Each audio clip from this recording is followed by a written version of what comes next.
Hello and welcome to the highlights from the Tennent's Premiership and Tennent's National 1. Round 3 for you this week, which saw 536 points being scored across the weekend. To start with, we're at Riverside Park, where Jed-Forest hosted Glasgow Hawks. It was the visitors who came into this one the more informed of the two teams, having recorded their first victory of the competition last week. Jed-Forest, on the other hand, were still on the search for their first win of the competition. The home side took the lead through a Gary Monroe penalty. Monroe was involved again moments later, but for the wrong reasons this time, getting on the wrong side of Fraser Gossey, who rammed his way through to score next to the post. It didn't take long, however, for Jed to go back in front, the shape of the rugby ball causing chaos inside the Hawks 22, the ball eventually finding its way to Edinb, who touched down. After a quick consultation with his linesman, the referee awarded the try. Some solid kicking from both sides kept the scoreboard ticking over.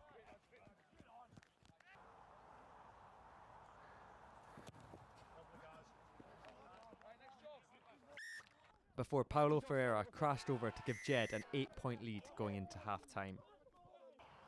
Hawks started the second half brightly and quickly cut the deficit, Liam Brins confidently kicking this penalty to reduce the lead to 5. The visitors then got their second try of the game. Some patient build-up from the forwards and sustained pressure in the Jed 22 allowed the ball to be worked wide to Stewart, who finished well. Brim's conversion was wide, so it was all level.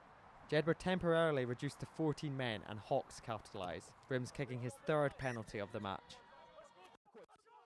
Jed thought they had won it in the dying stages of the match, Lewis Young creating an overlap allowing Gibb to go over. But the celebrations were short-lived as the referee called it back for a forward pass, meaning it was Hawks who held on for victory. I was in line with that. It was a forward pass.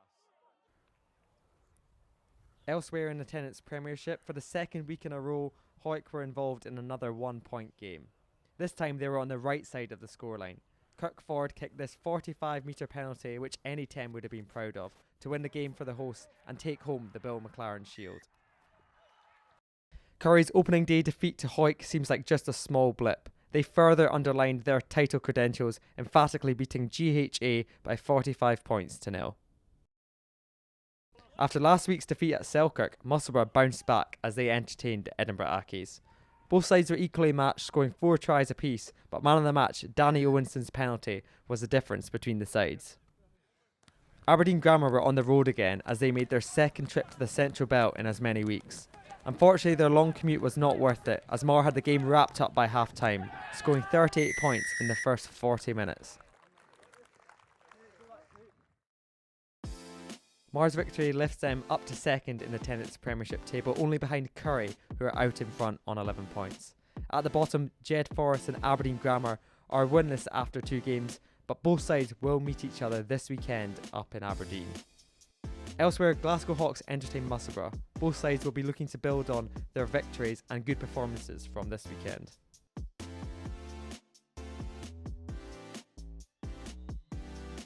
To Tennent's National 1 now, and we're heading to the Borders, where Melrose hosted Dundee at the Green Yards.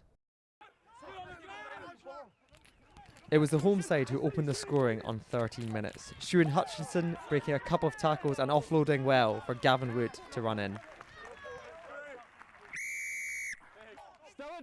Moments later, Dundee hit back. With a penalty advantage, the ball was worked wide to Isoa Matakaji, who sidestepped his man to score. Fraser Mackay added the extras to give Dundee a 7-5 lead going into half-time. The visitors extended their lead after the break, Fraser Mackay kicking this penalty.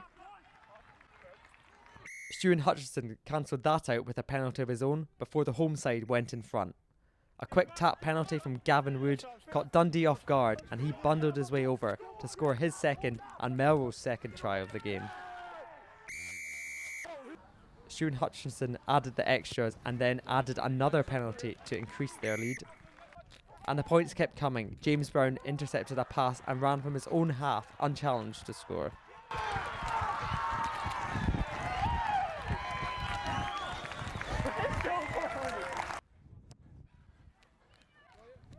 Fraser Mackay's boot did keep Dundee within touching distance with a couple of almost identical penalties.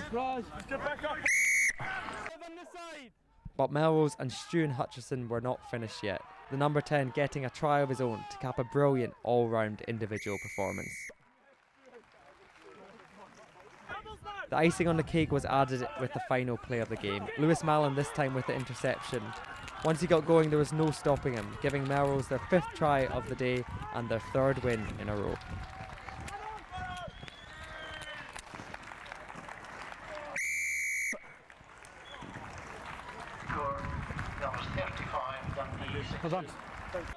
There were 5 other matches across the weekend. On Friday night, Ayr got the better of Stirling at Bridgehaw, maintaining their unbeaten start in the competition.